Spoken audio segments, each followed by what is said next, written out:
Guys, kung naghahanap kayo ng retro headlight, ito siya. Meron siyang DRL na color yellow.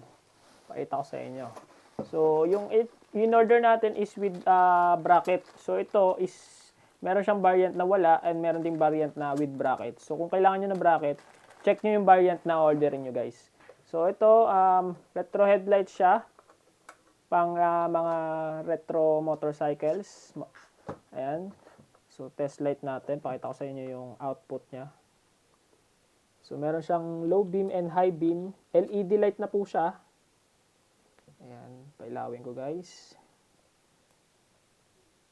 Ito yung kanyang DRL. Ayan. Yun yung DRL niya. Off natin yung ilaw. Ayan, napakaganda, napaka-solid. So, pailawin ko yung low beam niya. So, ito yung ating low beam. Yan. And ito yung ating high beam. Ayan, napakaliwanag. LED light na yan, guys. Ayan yung output natin. Napaka-solid nito. Lalagay ko yung link nito sa ating video. Check the yellow basket kung gusto mo mag-order. Follow for more.